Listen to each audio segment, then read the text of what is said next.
Live at 5, just in the last couple of minutes, the Coleman County Sheriff's Office officially taking over your safety if you live in the city of Hanceville. The entire Hanceville Police Department is on leave as of 5 o'clock today following the arrest of several officers and the chief and an officer's wife yesterday. All 6 of them facing charges ranging from distributing drugs to tampering with evidence and leaving an evidence room unsecured. The grand jury finding that led to the death of a 911 dispatcher. Your reporter Jillian Brooks is live at 5 in Coleman County, finding out new information now. Jillian. Sarah, Jonathan, a formal statement was taped onto the front door of the Hanceville City Hall not even an hour ago. And as of 1 minute ago, all employees with the Hanceville Police Department have been placed on administrative leave. Now, we just got video of one of those Coleman County deputies driving into Hanceville. As we told you Wednesday night, one of the 9 recommendations from the grand jury included abolishing the police department. I was able to sit down a few hours ago with Coleman County District Attorney Champ Crocker about what would happen if the department was disbanded.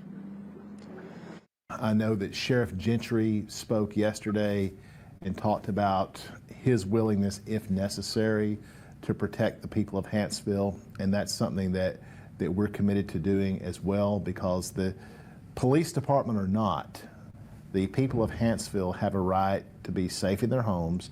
They have a right to equal protection, and they have the right to know that they will have officers protecting and serving them, whether they are Hanceville Police Department or some other agency.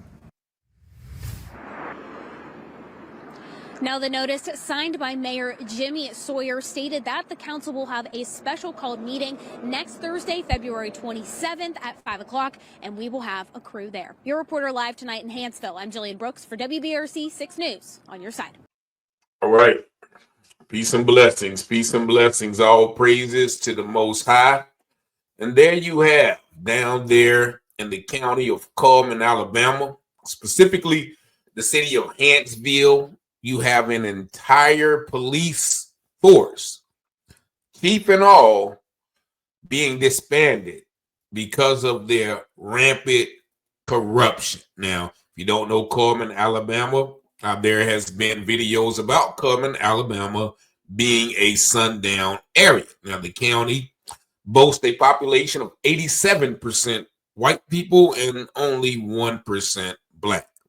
The city of Hanceville, with about 3,000 people, boasts once again about 86% white people, 3% black, and the rest are, here or there. But this department has literally been rampant with corruption, and most of the corruption involves unsavory handling of evidence in the room, and the evidence mostly consists of D-rugs, in which one of their employees, one of the dispatch, and that was 49-year-old, I think it was William Cunningham, actually overdosed right there at his desk with evidence from the evidence room when he was found.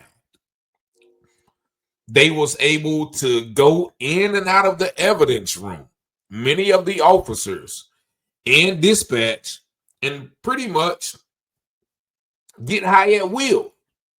And I'm going to put you up the officers. Now, these are the 5 officers. From left to right, that is Cody Allen.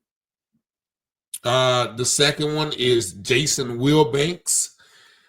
The third one is Jason Marlin. He's actually the police chief. And the third is Andrew Shelnut. Fourth is Andrew Shelnut. And the fifth is Eric Michael Kelso. Now, I don't know if he's looking at the camera or he's looking at his nose, but he definitely looks like one of the people off of Faces of Meth. Now, also charged is Kelso's lovely wife, and I think her name is Donna Kelso.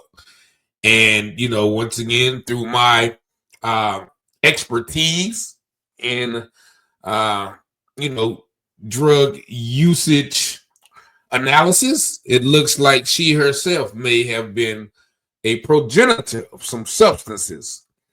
But these are the individuals that were charged and basically fired from the police force, so much so that now this town of 3,000 people are going to have to get the sheriff, Coleman County Sheriff, to basically be police. Now, what are some of the charges that these individuals are charged with? The police chief, Jason Marlin, he was charged with failure to report an ethics crime and tampering with evidence.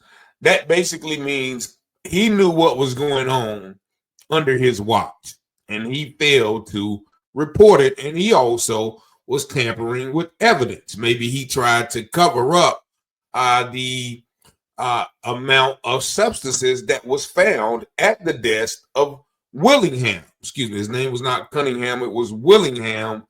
And his cause of demise was determined to be a toxic effect of fentanyl, gabapentin, diazepam, amphetamine, carousel and methocarbamol, in which I think one of those is cocaine. But this person had an unlimited access to the evidence, so he was just having a D-rug cocktail party in his office, and unfortunately for him, it created his demise. Now, that happened on August the 23rd, 2024. Now, also, Cody Allen, Kelso, and Jason Scott Wilbonch was also charged with computer tampering, tampering with physical evidence, conspiracy to commit a controlled substance crime, and use of an official position for personal gain. Andrew Shelnut was charged with tampering with physical evidence, and Kelso and his wife were charged with unlawful distribution of controlled substance and conspiracy to unlawfully distribute a controlled substance. Now, none of the people were charged in Mr. Willingham's death. So basically, one can ascertain from this that all of these police officers were basically using evidence for their own pleasure.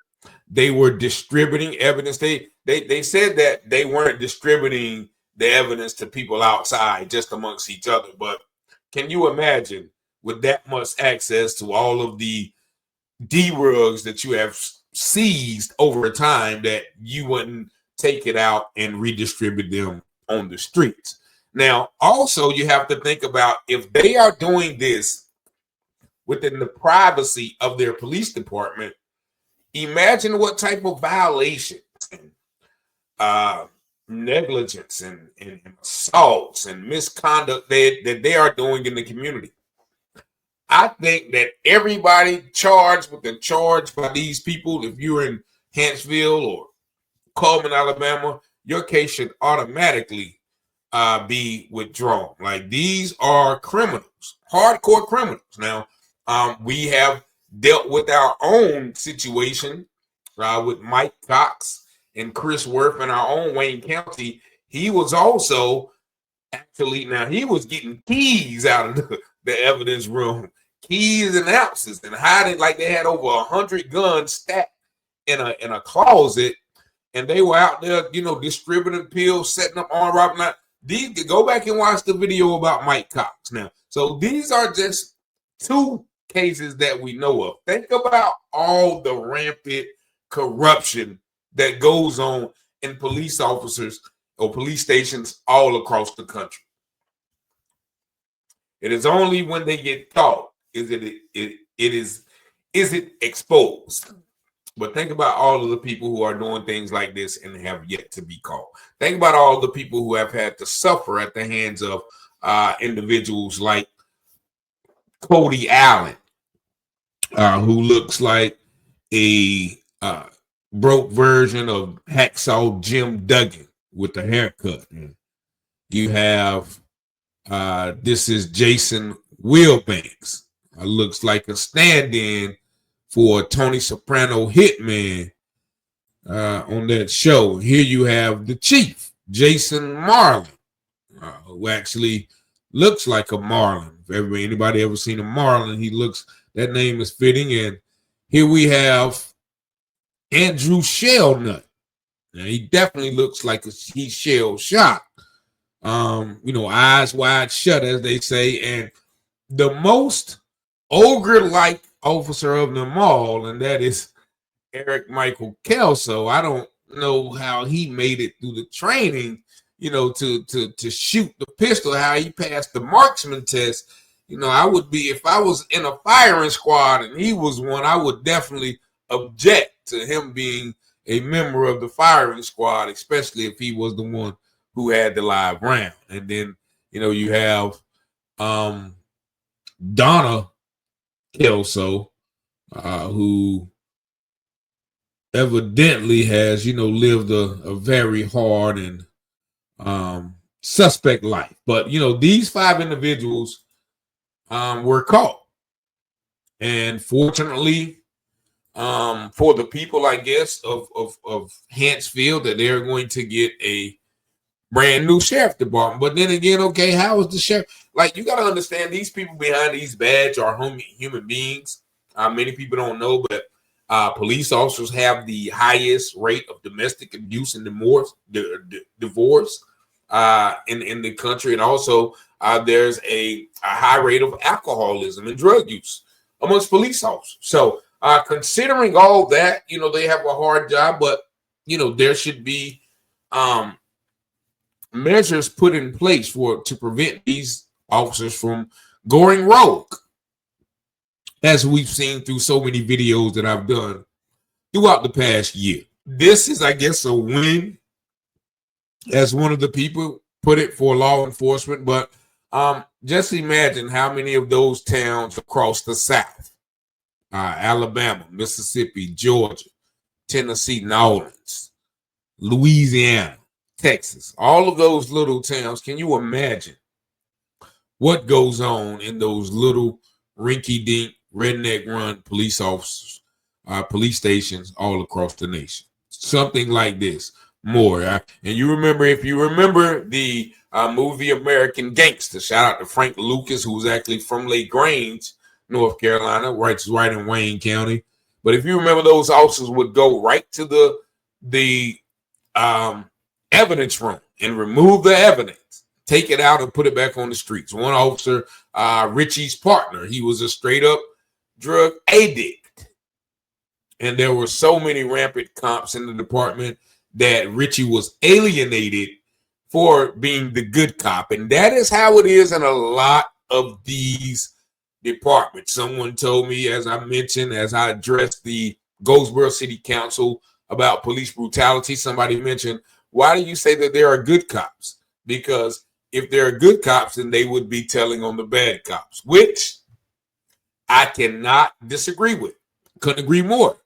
That, that is evidence of, if I committed a crime and you know about it and you don't do anything, that's called an accessory or even conspiracy. So for officers good who know about bad officers and failure to report it for whatever reason, fear of retaliation, fear of ostracization, if that's a word, or fear of whatever, that's no excuse. If you are a good cop, then you're supposed to be telling on the bad cops. But that rarely happens, and a lot of the quote-unquote good cops often engage in that behavior with the bad cops.